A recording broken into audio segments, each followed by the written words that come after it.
हल्कू ने आकर अपनी पत्नी से कहा, सहना आया है, लाओ जो रुपए रखे हैं उसे दे दूं, किसी तरह गला तो छूटे। मुन्नी झाड़ू लगा रही थी, पीछे फिरकर बोली, 3 ही तो रुपए हैं, दे दोगे तो कंबल कहाँ से आएगा? माघ पूस की रात खेत में कैसे कटेगी?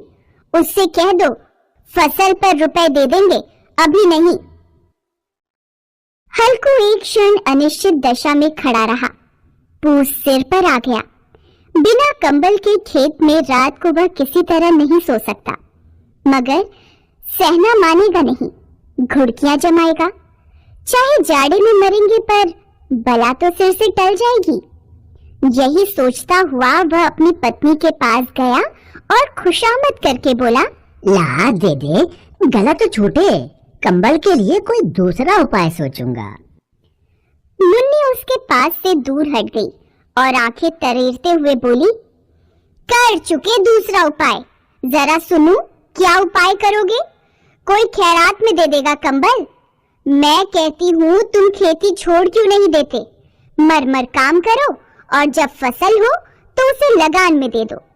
लगान चुकाने के लिए ही तो हमारा जन्म हुआ है। पेट के लिए मजूरी करो, ऐसी खेती से बाज आए मैं ना दूंगी, ना दूंगी। हल्कू उदास होकर बोला, तो क्या गाली खाऊं? मुन्नी ने तड़प कर कहा, गाली क्यों देगा? क्या उसका राज है? मगर यह कहने के साथ ही उसकी तनी हुई भौहें ढीली पड़ गईं।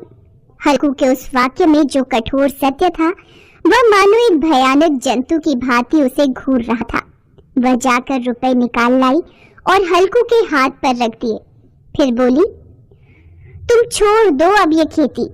मजूरी में सुख से एक रोटी खाने को तो मिलेगी, किसी की धौंस तो न रहेगी।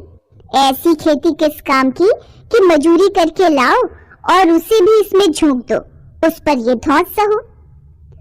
हल्कू ने रुपए लिए और इस तरह बाहर चला मानो अपना हृदय निकाल कर देने जा रहा हो।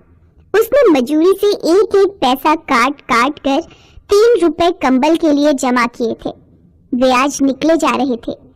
एक एक पग के साथ उसका मस्तक अपनी दीनता के भार से दबा जा रहा था। पूस की अंधेरी रात, आकाश में तारे भी ठिठुरते हुए मालूम होते थे। हल्कू अपने खेत के किनारे ऊख के पत्तों की छतरी के नीचे बांस के खटोले पर अपनी पुरानी सूती चादर ओढ़े पड़ा कांप रहा था। खाट के नीचे उसका संगी कुत्ता जबरा पेट में मुंह डाले सर्दी से कू कू कर रहा था। दोनों में से एक को भी नींद नहीं आ रही थी। हल्कू ने घुटनों को गर्दन में चिपकाते हुए कहा, क्यों जबरा, जाड़ा लगता है? कहता तो था घर में पुआल पर लेटा रहे, तू यहाँ क्या लेने आया था? खाओ ठंड, मैं क्या करूं?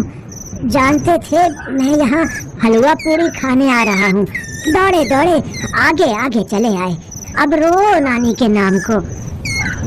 जबरा ने बड़े बड़े दुम हिलाई और अपनी कूकू को दीर्घ बनाता हुआ एक बार जम्हाई लेकर चुप हो गया। उसकी श्वान बुद्धि ने शायद ताड़ लिया कि स्वामी को मेरी कू से नींद नहीं आ रही है।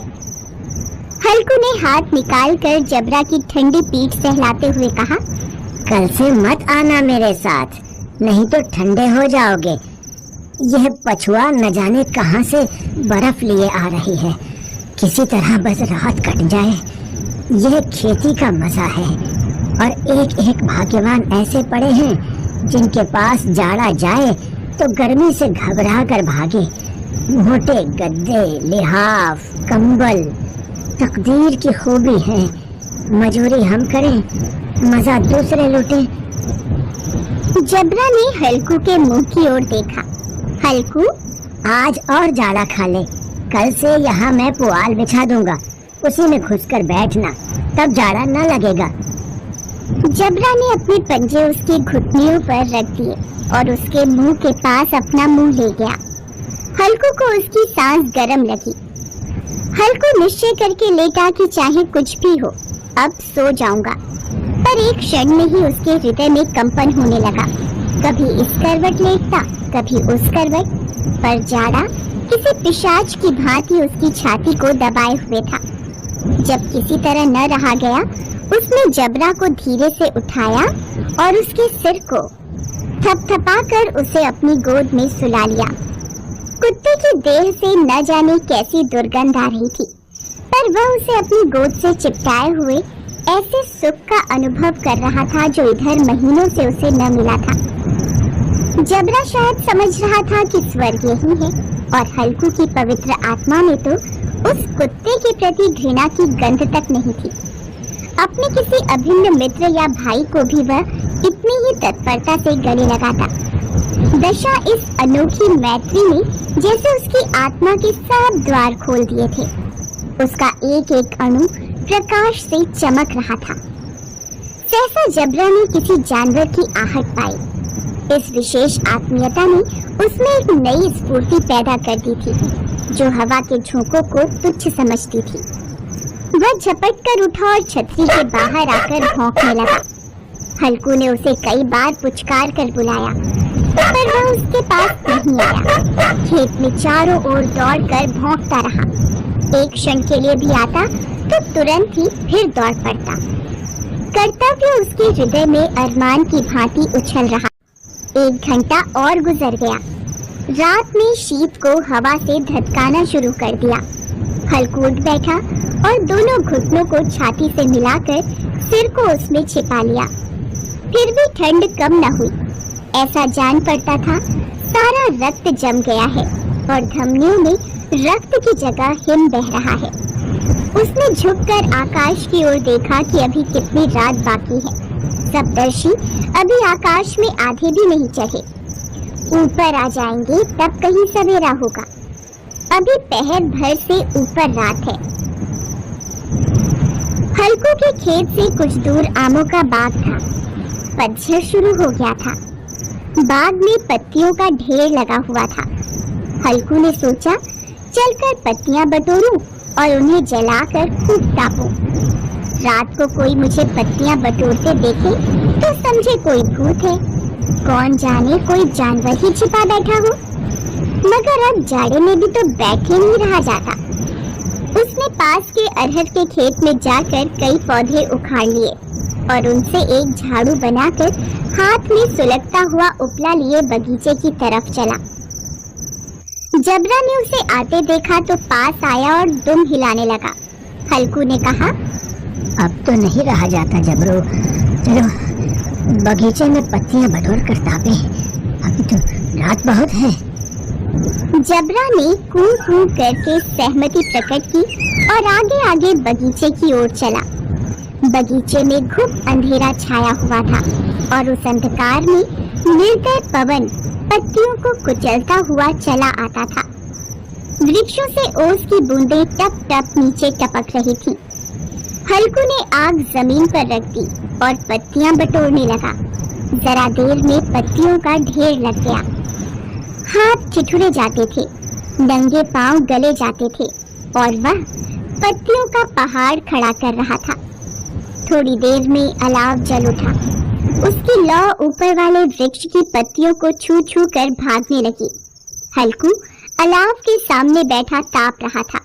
उसने दोनों पांव फैला दिए मानो ठंड को ललकार रहा हो। तेरे जी में जो आए सो कर।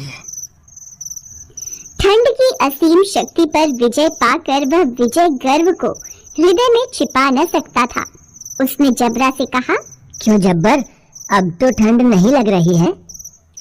जब्बर ने कूं कूं करके मानो कहा, अब क्या ठंड लगती ही रहेगी। पहले से यह उपाय न सूझा, नहीं तो इतनी ठंड क्यों खाते। जबरा ने पूंछ हिलाई। पत्तियां जल चुकी थीं। बगीचे में फिर अंधेरा छा गया था। राख के नीचे कुछ कुछ आग शेष थी, जो हवा का झोंका आ जाने पर जरा जाग उठती थी, पर एक क्षण में फिर आंखें बंद कर लेती थी। हल्कू ने फिर चादर ओढ़ ली और गरम राख के पास बैठा हुआ एक गीत गुनगुनाने लगा। उसके बदन में गर्मी आ गई थी, पर ज्यों-ज्यों शीत बढ़ता जाता था उसे आलस से दबाए लेता था। जबरा जोर से भौंककर खेत की ओर भागा। हल्कू को ऐसा मालूम हुआ कि जानवरों का एक झुंड उसके खेत में घुस आया है। शायद नीलगायों का झुंड था। उनके कूदने और दौड़ने की आवाजें साफ कान में आ रही थी। फिर ऐसा लगा कि वे खेत में चर रही हैं। उनके चबाने की आवाज सुनाई देने लगी। उसने दिल में कहा, नहीं, जबरा के होते जानवर खेत में नहीं आ सकता, वह नोच ही डालेगा। मुझे भ्रम हो रहा है। अब तो कुछ नहीं सुनाई देता। मुझे भी कैसा धोखा हुआ। उसने जोर से आवाज लगाई, जबरा, जबरा। जबरा भौंकता रहा, उसके पास नहीं आया। फिर खेत में चरे जाने की आहट मिली। अब वह अपने को धोखा न दे सका। उसे अपनी जगह से हिलना भी जहर लग रहा था। इस जाड़े पाले में खेत में जाना, जानवरों के पीछे दौड़ना असूझ जान पड़ा। वह अपनी जगह से नहीं हिला। उसने जोर से आवाज लगाई, लिहा, लिहा, लिहा। जबरा फिर भौंक उठा। जानवर खेत चल रहे थे। फसल तैयार थी। कैसी अच्छी खेती थी, पर दुष्ट जानवर उसका सर्वनाश किए जा रहे थे। हल्कू पक्का इरादा करके उठा, पर 2-3 कदम पर एकाएक हवा का ऐसा ठंडा चुभने वाला बिच्छू के डंक सा झोंका लगा कि वह फिर बुझते हुए अलाव के पास आ बैठा और राख कुरेद कर अपनी ठंडी देह को गरमाने लगा। जबरा अपना गला फाड़े डालता था। नीलगाय खेत का सफाया किए डालती थी और हल्कू गरम राख के पास शांत बैठा हुआ था। अकर्मण्यता ने रस्सियों की भांति उसे चारों ओर से जकड़ रखा था। उसी राख के पास गरम जमीन पर वह चादर ओढ़कर सो गया। सवेरे जब उसकी आंख खुली तब चारों ओर धूप फैल गई थी और मुन्नी कह रही थी, क्या आप सोते ही रहोगे? तुम यहाँ आकर रम गए और उधर सारा खेत चौपट हो गया। हल्कू ने उठकर कहा, क्या तू खेत से होकर आ रही है? मुन्नी बोली, हाँ, सारे खेत का सत्यानाश हो गया। भला ऐसा भी कोई सोता है? यहाँ मड़ैया डालने से क्या लाभ हुआ? हल्कू ने बहाना बनाया, मैं मरते मरते बचा, तुझे अपने खेत की पड़ी है। पेट में ऐसा दर्द हुआ कि मैं ही जानता हूँ। दोनों खेत की दशा देख रहे थे। मुन्नी के मुंह पर उदासी छाई थी, पर हल्कू प्रसन्न था।